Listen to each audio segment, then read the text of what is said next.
रामकृष्ण हरी. रामकृष्ण हरी. आता पुण्यामध्ये जगद्गुरू तुकाराम महाराजांची तपोभूमी भामचंद्र पर्वत साक्षात्कार भूमी आहे.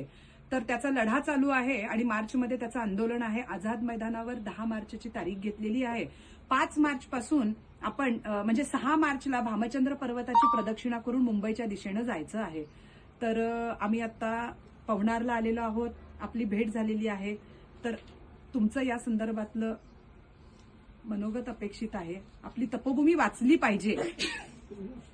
मुख्य वस्तू आहे आपल्या देशात ऋषीमुनी जे होते, तपस्वी जन जे होते, त्यांच्या जागेवर सरकारची चालत नव्हती.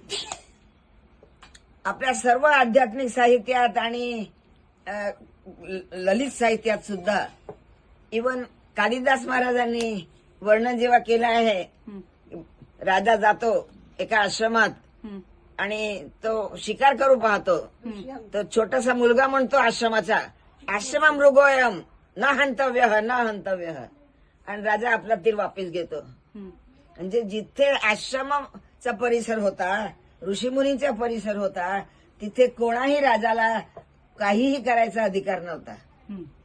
एवढा मोठा भागवत या देशात सर्वत्र चालते आहे आणि त्याच्यात परीक्षित राजाने एका ऋषीचा थोडासा मजाक म्हणून अपमान केला, साप टाकून गळ्यात ते समाधीत असताना. तर त्यांना 7 दिवसात शाप मिळाला की 7 दिवसात तुमचं मरण होईल. ऋषीचा अपमान करायचा कोणत्याही राजाला या देशात अधिकार नाहीये.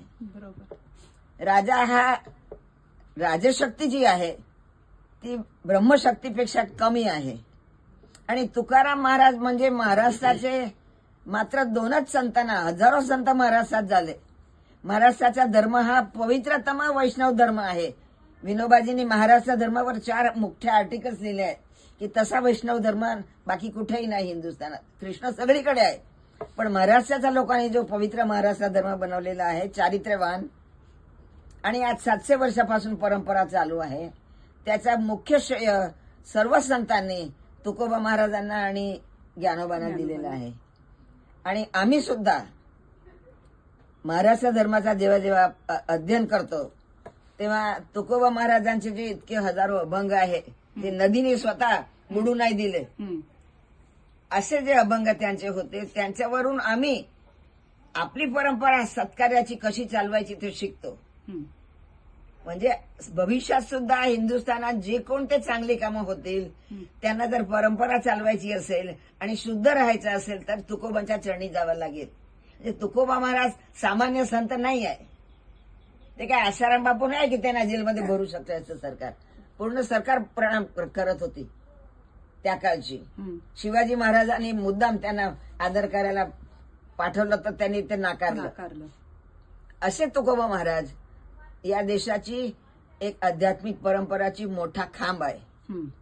आणि त्यांच्याबद्दल कोणतीही अपमानाची घटना केव्हाही, आज नाही आणि उद्याही नाही आणि परवाही नाही झाली पाहिजे.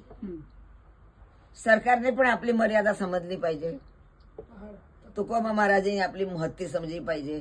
आणि आपण सर्व शिष्यांनी या देशात जी संस्कृती आपल्याला टिकवायची आहे आणि ज्या संस्कृतीच्या टिकवण्यासाठी आणि प्रचारासाठी गांधीजींनी म्हटलं होतं की आपण स्वतंत्र होऊ तर आपण जगात आध्यात्मिक सेवा करू शकू. स्वतंत्रता आपल्यासाठी आपल्याला नको होती, विश्वशांतीसाठी हवी होती. तर विश्वशांतीसाठी आज तिकडे MITचे विश्वनाथजी कराड आहे, त्यांनी युनोमध्ये तुकोबांचा संदेश पोहोचवलेला आहे आणि इथे युनोची सीट ठेवलेली आहे. अशा पुणे जवळ आळंदी आहे, देहू आहे, आणि या सर्व परिसराची रक्षा करण्यासाठी आपला धर्म, आपली संस्कृती, आपले सज्जन आणि आपला साहित्य सर्व समर्पित आहे. म्हणून आमची सरकारच्या चरणी विनंती आहे की त्या पहाडाला नेहमीसाठी सरकार मुक्त, पॉलिसी मुक्त, कानून मुक्त, स्वतंत्र शिक्षणासाठी ठेवावं.